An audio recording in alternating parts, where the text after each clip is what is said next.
सल्लल्लाहु अलैका या रसूल या रसूल खैर खैर मुबारक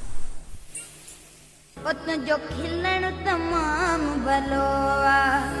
इन खिलण तमारे रखवा